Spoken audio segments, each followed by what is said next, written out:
y vamos entonces con el tema segundo. Mi buen Dios, te doy gracias, Padre, por esta oportunidad que nos das de seguir exponiendo tu palabra, de seguir hablando, de seguir profundizando, Señor. Cuán profundo, Señor, es tu palabra, cuánto conocimiento, cuánta riqueza y cuán limitado a veces es nuestra mente para poder comprender cuántas cosas maravillosas hay en ella.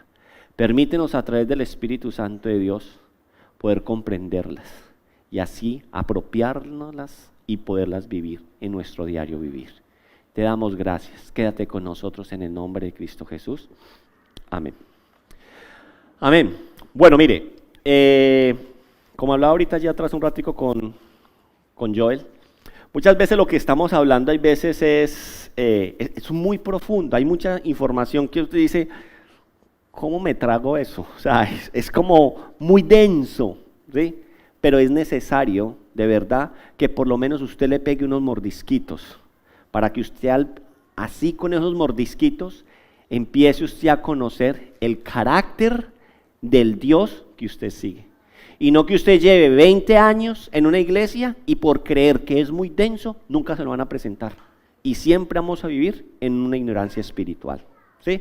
Entonces, por eso, hagamos el esfuerzo, copiemos, pregunten, ¿cierto? Al finalizar me pueden preguntar. Puede que inmediatamente no tenga la respuesta, pero pues se está abriendo una puerta para que profundicemos más acerca de eso, ¿sí? Vamos entonces dijimos que la oración modelo tiene una estructura. Ya vimos la primera petición. ¿Cuál era la primera petición? Sea tu nombre, listo, eso, me encanta que están todos así despiertos, ¿cierto? De santificado sea tu nombre. Ahora vámonos con la segunda, ¿sí? Pero entonces vamos a hacerle toda la introducción para que caigamos, por ahí como dice, caigamos en la nota, en el versículo. Vámonos a la palabra de Dios, a Mateo 6, 9, 13. Mateo 6, 9, 13. Dice la palabra de Dios. Vosotros pues oraréis así: Padre nuestro que estás en los cielos, santificado sea tu nombre, venga tu reino, hágase tu voluntad como en el cielo, así también en la tierra. El pan nuestro de cada día, dánoslo hoy, y perdona nuestras deudas como también nosotros perdonamos a nuestros deudores. Y no nos metas en tentación, mas líbranos del mal, porque tuyo es el reino, el poder y la gloria, por todos los siglos. Amén. Bueno, entonces decíamos en nuestro sermón anterior, hace un momento, decíamos que daba pesar que esta oración, que es la oración modelo que Jesús nos trae, o que nos manda a que sigamos para orarle al Padre, la hayamos convertido en justo totalmente lo opuesto a lo que Él no quería que convirtiera en la oración modelo, ¿cierto? Que se convirtiera en una oración de vanas repeticiones y sin sentido. No deje que sus oraciones privadas se vuelvan en vanas repeticiones. Trabaje usted que en su oración personal, su oración sea enriquecida todos los días con la palabra de Dios. Sí, decíamos en el versículo 7, el Señor decía, no uséis vanas repeticiones como los gentiles, ¿cierto? Que piensan que con su palabrería serán oídos. El Señor no está buscando eso, el Señor está buscando es que nosotros sepamos construir una oración agradable delante del Señor. Pero de igual manera, no solamente de un lado la han convertido en una oración de vana repetición y sin sentido, sino que del otro lado, mucho cristiano la ha olvidado. No quieren saber nada del Padre Nuestro. ¿Por qué? Porque eso les recuerda, el Padre Nuestro les recuerda que eso es de dónde viene. Eso lo enseñan allá y allá eso es malo. Y muchas veces hay cosas, ¿cierto?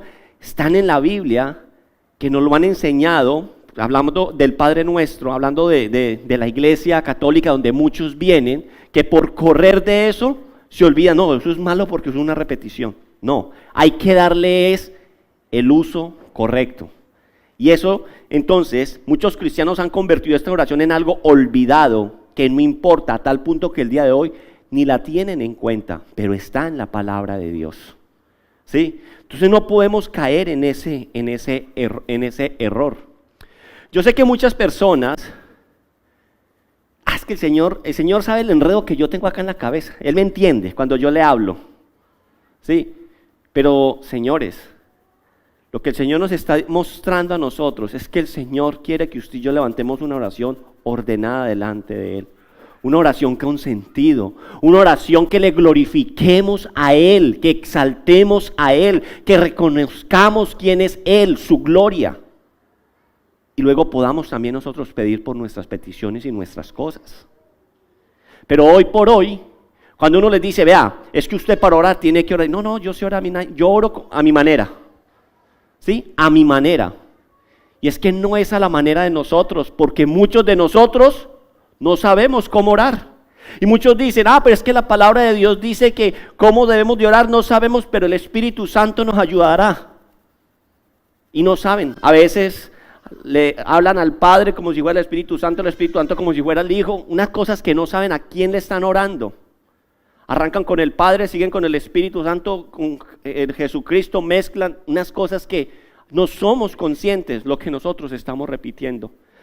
La oración entonces modelo o el Padre Nuestro no es exclusivamente la manera correcta de orar, sino que hacerlo de manera como el Señor Jesucristo nos está enseñando nos va a llevar a nosotros a algo, a deleitarnos en la oración. A deleitarnos en la oración. Sí, hay oraciones concretas donde pues tú no tienes que seguir la oración modelo, ¿cierto? Para orar por los alimentos, por ejemplo, ¿sí? Estoy diciendo paso 1, paso 2, no, ¿sí? Yo estoy hablando aquí es de una oración de intimidad, una oración devocional suya. De eso estamos hablando, de desarrollar la intimidad con Dios. Pero ¿cuál es el problema hoy de la cristiandad? Que no nos estamos deleitando en la oración. Y como no nos deleitamos y como no sentimos, entonces no queremos nosotros orar.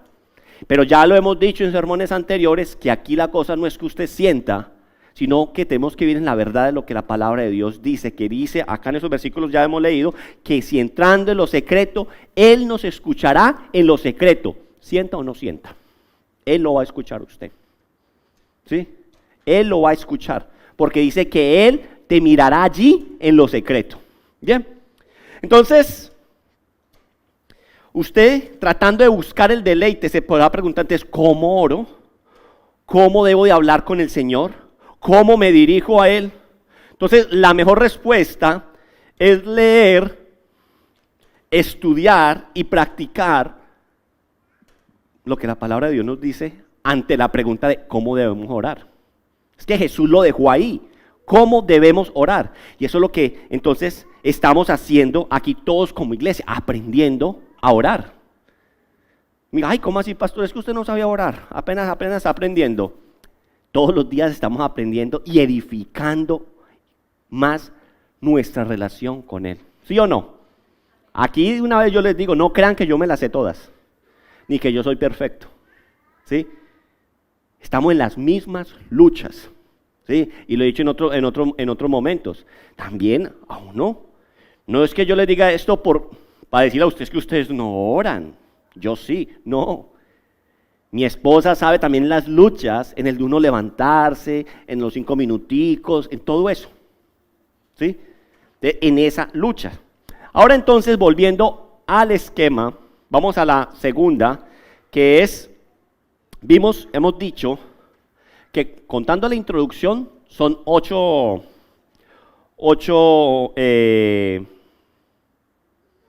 peticiones, ¿sí? Y vamos a ver la segunda. Dijimos que las primeras 3 peticiones tienen que ver con Dios. Las primeras 3 peticiones tienen que ver con Dios. Y esto es, con su persona, su reino y su voluntad. ¿Bien?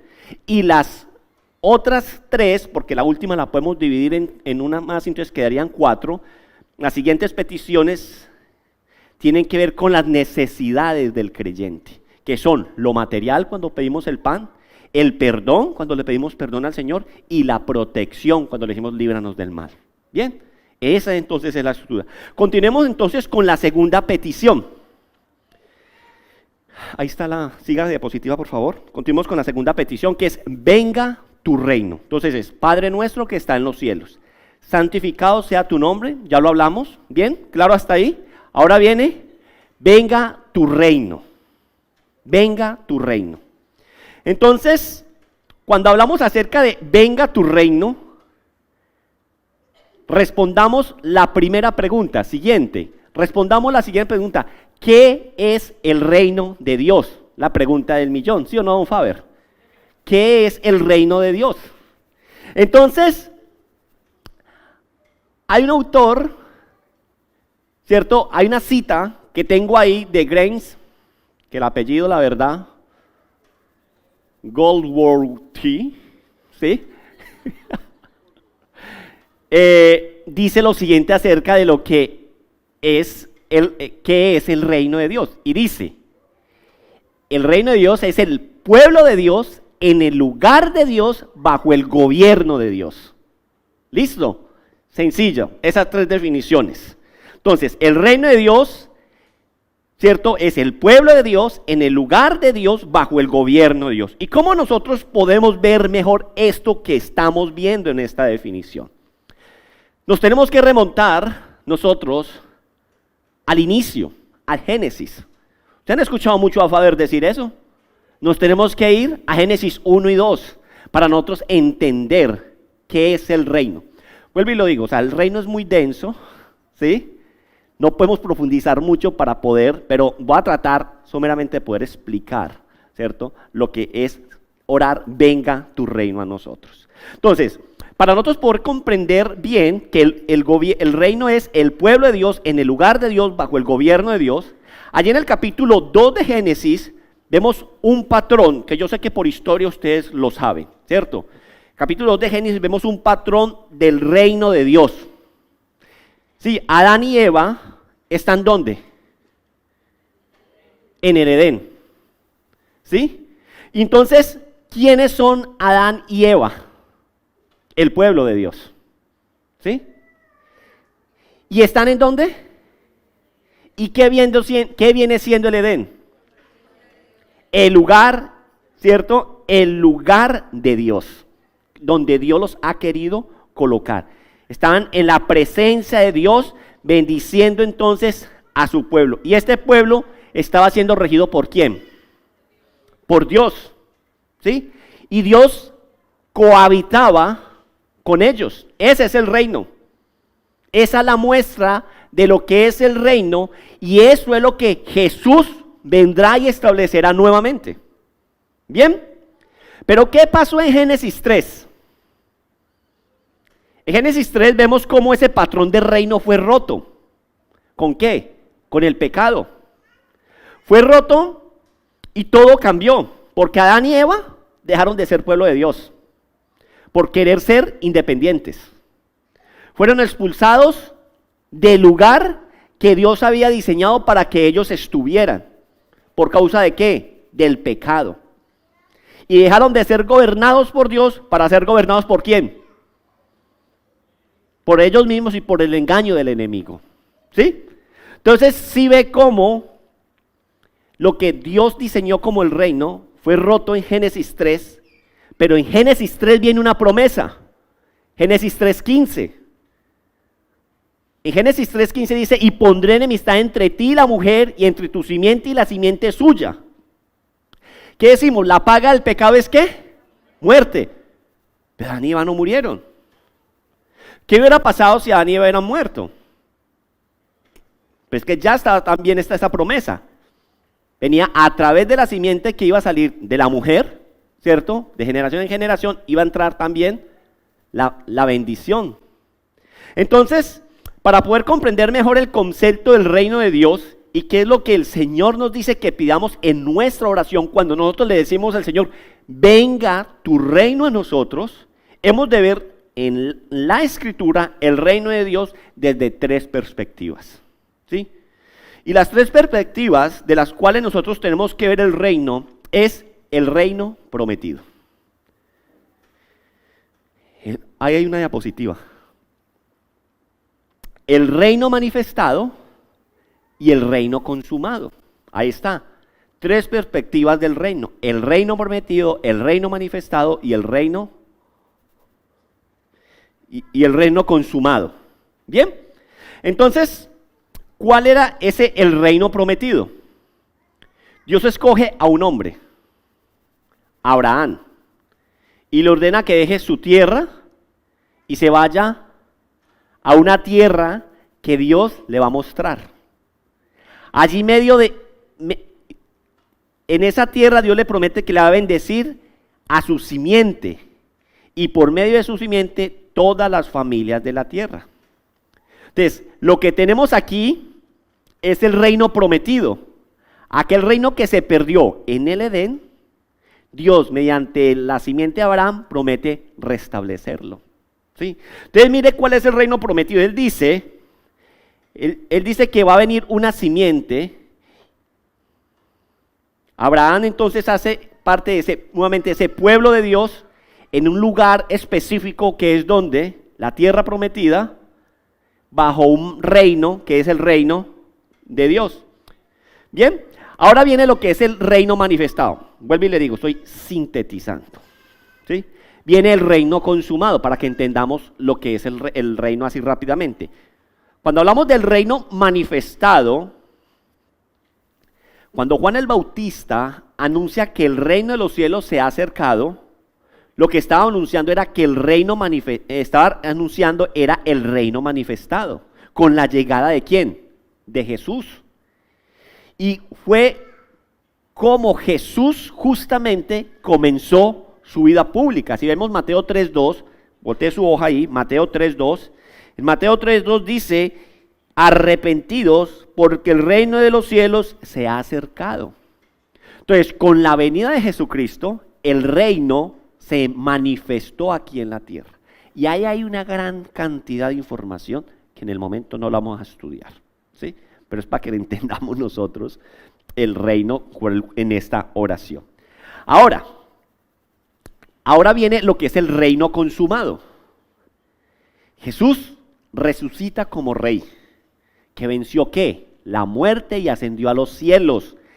Y antes de volver nuevamente a consumar su reino, está dando un tiempo en el cual se invita a los pecadores a deponer su hostilidad hacia el evangelio y a confiar en Jesucristo para el perdón de sus pecados antes de que el rey vuelva y consuma su reino. ¿Sí?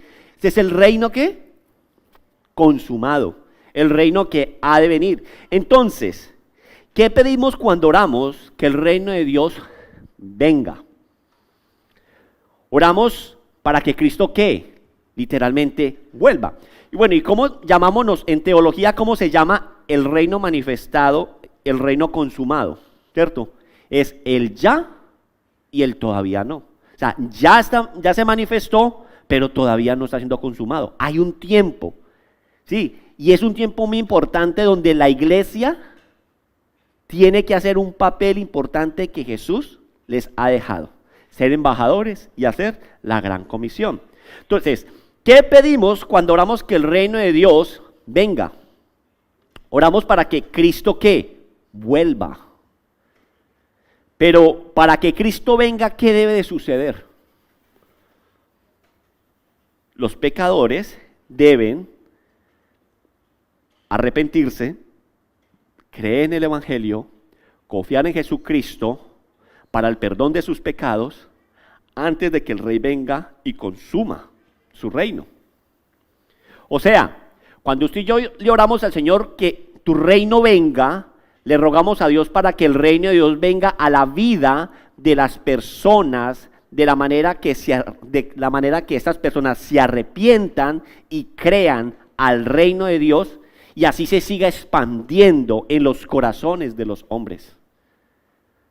Cuando nosotros le decimos, Señor, que tu reino venga, le rogamos a Dios que a medida que se expande el reino de Dios, la iglesia aumente tanto en cantidad como en calidad. Es decir, que más personas sean trasladadas del reino de las tinieblas al reino de su Hijo amado.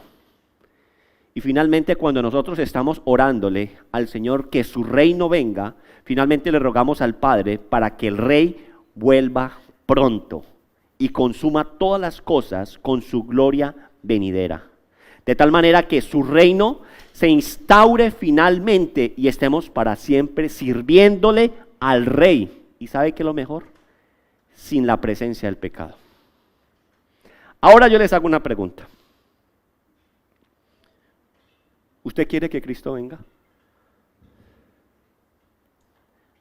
¿Cierto? Muchos decimos amén. Muchos podrán decir que sí, pero otros dirán, sí, pero todavía no, momentico, ¿sí? Todavía no, todavía me falta algo por vivir, todavía me falta algo por cumplir, todavía me falta algo por disfrutar, ¿sí? Justo cuando yo me iba a casar, me tocó ver un tema de estos. Y decía todo esto, sí. Y yo decía, le rogamos para que el Rey vuelva pronto. Ya, pero Señor, ojalá después de que me case, ¿sí? La que está en embarazo dice, ojalá después de que mi niño nazca, ¿sí? Sí está el deseo de que Él venga, pero vuelve y juega. Mire que las 3 primeras peticiones están dirigidas ¿a quién? A Él. Pero cuando usted dice, sí, que Cristo venga, pero no todavía. Estamos diciendo que ¿qué está primando en nuestro corazón? Yo, mis planes, mis propósitos, mis deseos. Por ende, no estamos cumpliendo la primera petición, que es que su nombre sea glorificado, santificado sea tu nombre. ¿Sí ve? ¿Claro hasta ahí? Entonces tenemos que entender algo, es que cuando nosotros decimos venga su reino, tenemos que entender que hay un rey que hoy está todavía estirando su mano bondadosa, llamando a pecadores al arrepentimiento.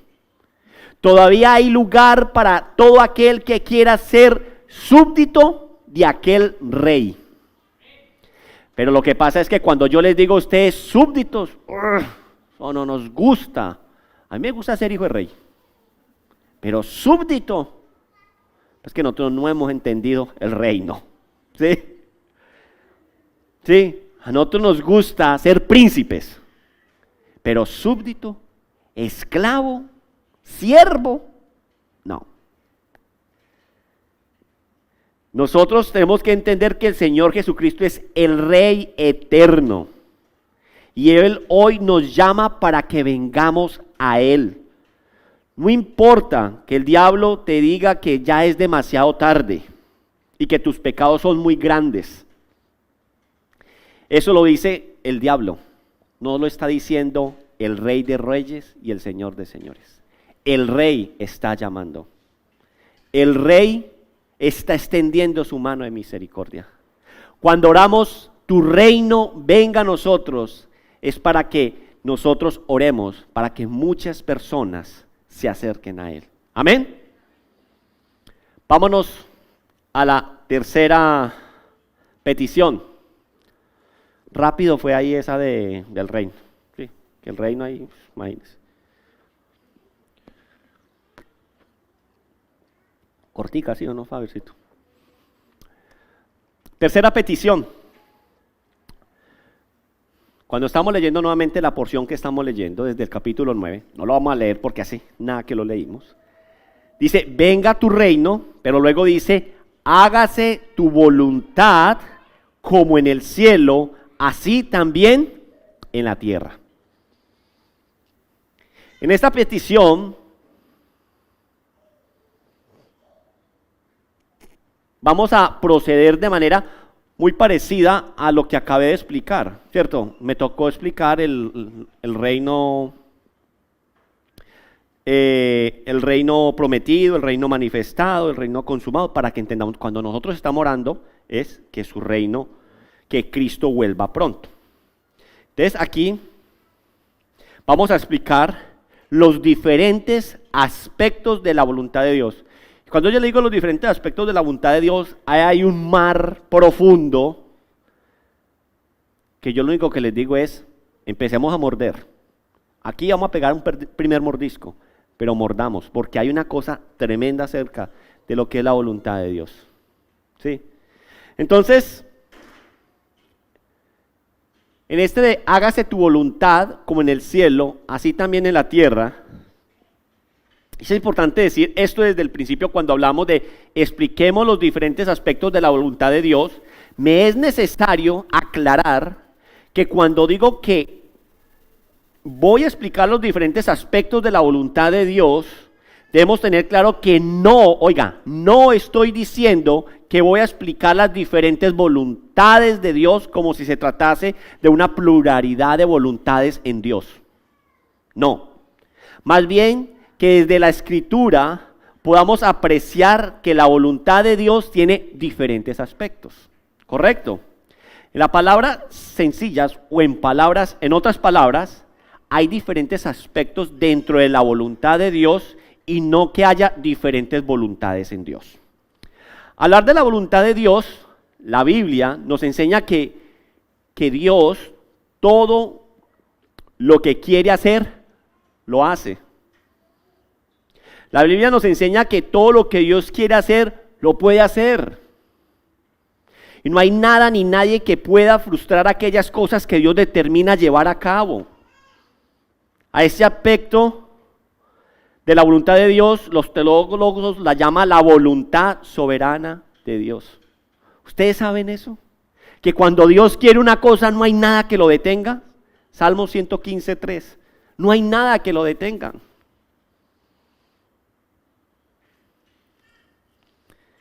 Cuando nosotros hablamos de la voluntad santa de Dios, también estamos hablando de lo que se llama la voluntad decretal o la voluntad secreta de Dios. Una voluntad secreta de Dios que nosotros no sabemos. A Él no le ha placido comunicarnos eso. ¿Sí? Entonces, la Biblia nos enseña que lo que Dios quiere hacer, hace. No es que usted es el que tiene la última palabra. Eso sí, una mala enseñanza. Porque mire lo que dice el Salmo 115:3. Nuestro Dios está en los cielos. Todo lo que quiso, ha hecho. No hay nada. Dice la traducción, ese mismo versículo, en la traducción de la Biblia de las Américas dice, nuestro Dios está en los cielos, Él hace lo que le place. Esa es la de las Américas. Él hace lo que le place. Listo, entonces por eso cuando uno le dice a Dios no recibimos uno como respuesta. ¿Sí me hago entender? Eso ahí lo que hay es un problema doctrinal muy grande cuando hay una persona que en una oración dice una cosa de esas. Sí, o sea, cuando Dios ha decretado, cuando Dios soberanamente ha tomado una decisión, o sea, eso no hay vuelta de hoja. Sí, o cuando nosotros a Dios le obligamos, le arrebatamos, o cuando nosotros a Dios le exigimos, te exigimos Dios, decretamos hoy, ojo. Porque mire lo que estamos hablando acá de la voluntad santa, decretal y secreta de Dios. ¿Sí? ¿Usted es capaz de hablarle hacia su jefe? ¿Usted es capaz de acercarse a su jefe y decir, jefe, yo le decreto, yo le mando, yo le exijo ahora que usted me suba el salario? Ustedes ríen, pero si ustedes son conscientes, muchas veces esas son las oraciones de nosotros delante del Dios de dioses. ¿Sí ven? Y ni siquiera somos nosotros conscientes de tipo de oración. Yo arrebato, yo llego, yo demando, yo decreto. Dios mío, ¿quién es usted? No somos nadie delante de Dios. ¿Sí? Entonces, eso es muy importante que cuando nosotros decimos, Señor, que se haga tu voluntad, hay que ver la oración del Getsemaní, que ahorita la vamos a terminar leyendo. ¿Sí?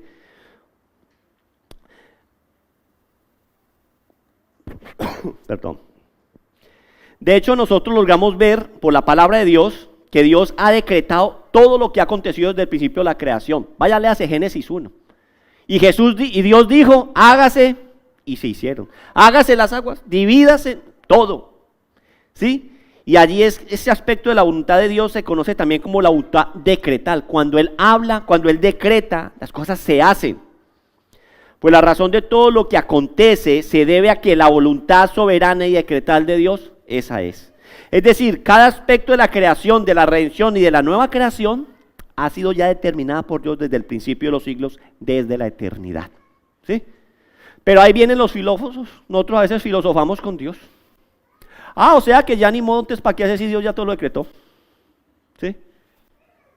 A veces nos ponemos en esas, y eso, la verdad, a veces es un poco altivo cuando nosotros nos colocamos a decir así, antes si ya Dios todo lo dijo, entonces ya para qué hago eso, para qué hago lo otro. ¿Sí o no?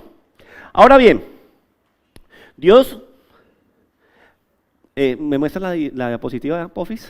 Entonces estamos hablando de la voluntad decretal, voluntad santa y la voluntad secreta. Hay cosas que muchas veces pregunto y uno dice, no hay respuesta y la Biblia no dice.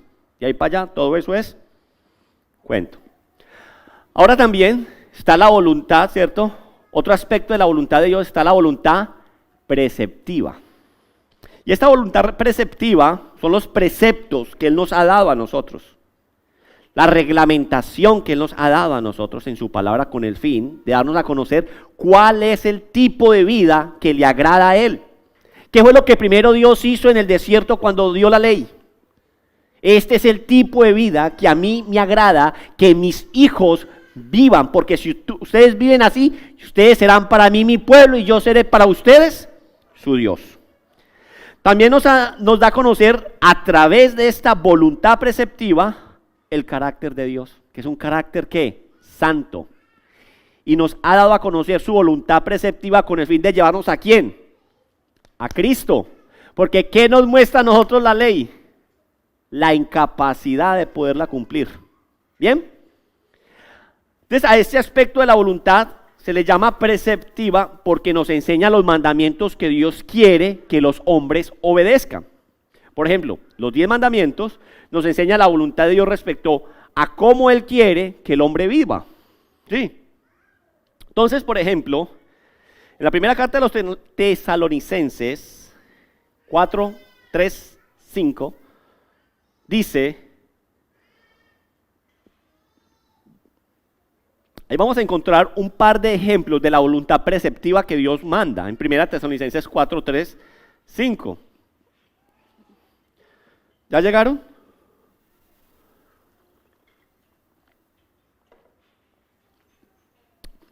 Dale, dice, pues la voluntad de Dios es vuestra santificación. ¿Sí ves? ¿Qué? Tesalonicenses, ¿sí dame? Pues la voluntad de Dios es vuestra santificación. Esa es la voluntad preceptiva de Dios. ¿Que os apartéis de qué? De fornicación. Que cada uno de vosotros sepa tener su propia esposa en santidad y honor, no en pasiones de concupiscencia como los gentiles que no conocen a Dios. Miremos ahora esto. La voluntad de Dios es que cada uno tenga su propia esposa en santidad y honor, dice la palabra de Dios, ¿sí o no? Esa es la voluntad de Dios, porque dice que a cada uno, porque dice el 3, pues la voluntad de Dios es esta, y la voluntad de Dios es que cada uno tenga su propia esposa en santidad y honor. ¿Esa es la voluntad de Dios? Pero, ¿acaso los creyentes siempre saben tener a su esposa en santidad y honor? Esposas, contesten. Como que en esta iglesia no, acá sí, todo bien. No, ¿cierto? Cuando el creyente mira, por ejemplo, con lujuria a una mujer que no es su esposa, o tiene fantasías en su corazón con otra mujer que no es su esposa, y no está llevando a cabo la voluntad, no está llevando a cabo la voluntad de Dios respecto a su santificación, y no está teniendo su esposa en honor. Esto lo veníamos hablando ahorita en el Sermón del Monte, ¿sí o no?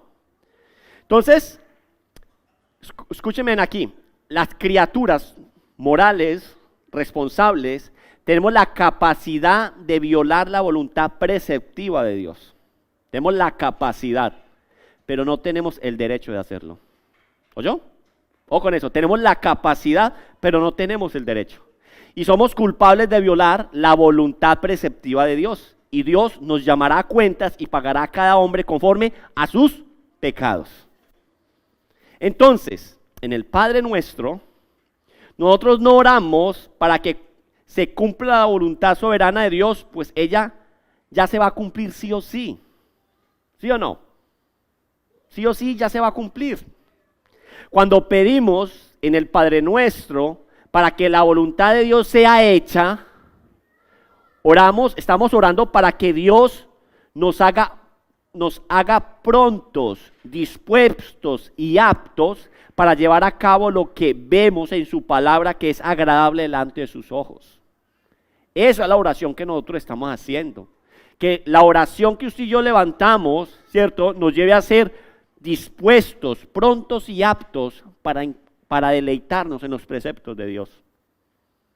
Cuando nosotros oramos en el Padre Nuestro y le decimos al Señor que su voluntad se haga en la tierra, oramos para que el nombre de Jesús sea honrado.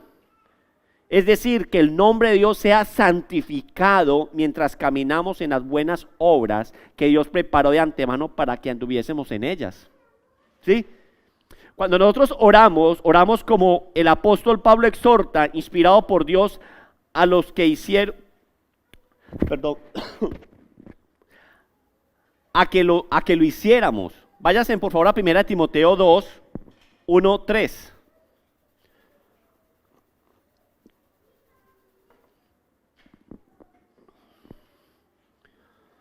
Dice la palabra de Dios, exhorto, ¿ya? 1 Timoteo 2, 1.